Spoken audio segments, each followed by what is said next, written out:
brings us to public comments. Are there any public comments? Amber Chambers, 809 Whitehead Road. I would like to speak in reference to an ad that ran in the Gwinnett Daily Post Legals on February 2nd in regards to the chairman potentially taking on a contract with Indio Brewing as a general contractor for their build out as they prepare to expand their space. I know traditionally you guys do not answer questions or public comment. However, I'm not aware of anything that necessarily precludes you from it, and I do think that the public deserves to know some things. So I'm gonna put the questions out there, and you can do with them what you will. So first of all, I would like to know, and I think other people would like to know as well, there are many other general contractors in the area who are qualified to work on commercial projects. And at this point, there are other contractors with experience working on the East Center specifically. Why were you selected for the project? The second question I would like answered, if you would, who first contacted you about working on this project and when did they contact you? Another one, you're a pretty well-connected guy. You're well-connected with elected officials here, probably in the city of Duluth as well, high-ranking city employees, and your fellow appointees on this current board. Even with your recusal from votes, how can the public be reasonably assured that you're not having outside discussions with your connections, or that they aren't acting in a way that they just feel helps a friend? Furthermore, many, if not most of these discussions would take place in executive sessions. Are the city or the DDA planning to take any steps to force these discussions out into the public eye more than they usually would be?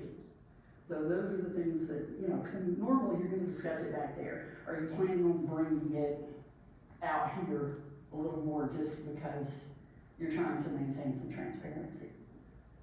All right, Amber, what was the first question? Okay, so there are many other general contractors in the area qualified to work on commercial projects, and at this point, other contractors with experience working on the East Center specifically. Why were you selected for this? Because the owner had knowledge that I was a general contractor and asked me if I would be willing to do the job. Did he ask anyone else that you're aware of? I don't know. Okay. I didn't ask him, but he asked me, Okay. and he could have interviewed other people. Okay. But he asked me, and I said yes, and then I immediately checked to see if it would be any kind of a conflict, and there was no conflict because I'm not a part of any of the Indio decision making of what's going on with leases or any of that nature. I've completely recused myself from any discussions around Indio Brewing. For me, honestly, it's a completely separate issue. I am a general contractor. Grew up in construction, and I have the ability and the crews to be able to build things.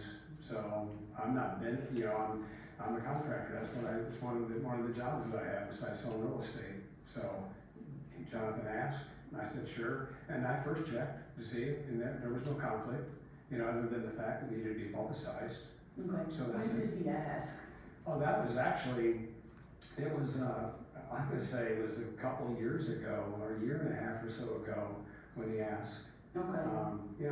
Okay. Oh yeah, it was some time ago. Okay. And, that answers the second one too.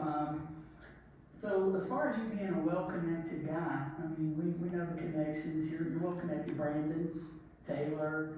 You spend some time with these folks. You obviously get along quite nicely with the other people on this board. Yeah, it looks like it to me. So, even if you recuse yourself from the votes, how can the public be sure that you're not picking up the phone and calling someone, or that they're just not thinking of their friend Jack Wolfe when they make a decision? Well, I guess you just have to trust me on that, Amber. Okay. I'm telling you that I'm not doing it. So, Okay. if my word's not any good, my word is good. So you're just gonna have to trust me. Okay. So a lot of these discussions regarding Indio tend to take place in executive session. And you come out and you'll do the final vote after executive session. There's very few people here that are here to see each of this man. So is the city planning, a lot of the things that happen in executive session, you're allowed to take them back there. You're not necessarily required to by law. So are you planning on, whenever you legally can bring it out here, bringing it out in this instance, just because you want to remain transparent? Well, I wouldn't have any knowledge of what went on in the executive session when Indio comes up because I recused myself and stepped out of the room. I have no idea what the discussions are about. Well, I mean, you know, you got a vice chair, who's the vice chair? Vice chair, maybe you could take that one. Yeah, I'm happy to. So, back on to the question of trust, you know, I think I agree with Jack that, you know, at some point, you gotta look at his track record and see the time that he's spent serving. I can say that when Indio approached Jack, at whatever point that was, he went to our legal counsel, which is why we have them first. And then they came to us before, we had no, as a board, we had no knowledge of what was going on, but they just said, hey, this next part of executive session, Jack is gonna recuse himself, he's gonna step out. So it makes him, basically, there's not really a formality into how it's run, but you're running this part of executive session because Jack's out. So anytime that this has been discussed, Jack has been completely removed. And then as far as, I think your original question was just about transparency and like what steps are being taken to be as transparent as possible. Based on what we cover in legal or in executive session, it's obviously legal, personnel, and real estate matters. And so that's what we stick to in those times. And when there's things that we can bring out, we like bringing them out. You know me, you know, we've been around each other for quite some time.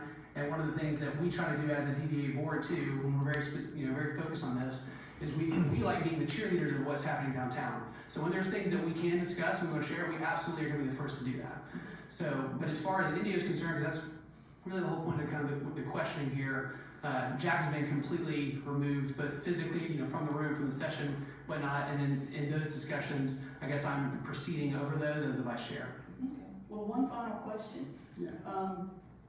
You had the ability to turn down the contract, just because you didn't want it, or just to avoid any kind of visibility issues. Why didn't you turn it down? Which contract are we talking about? The one with India. Why? I mean, have you indicated to him that you are at some point going to serve as a general contractor? That's what the legal ad led us to believe. I am serving as a general contractor. So, but why didn't you turn that down? Well, you know, it's one of the things that I do. I mean, it's one of the ways that I make income for my family. You know, I did a brewery in Swanee. I did a brewery in Beaufort. I did a Korean school down in Swanee. I mean, you know, so it's not like, you know, I don't know what you're asking. Why would I turn it down? If this is what I do, one of the things that I do for my family, why would I say, oh no, I don't want to, I'm going to turn this job down? And I didn't. And again, I didn't go after it. It came after me. So I'm good at what I do. And this is what I've built so many things in my life that blow your mind, and I'm good at it, and I like doing it, and it'll be a great job. So that's just how I see it. Okay, thank you very much. Yeah, you're welcome.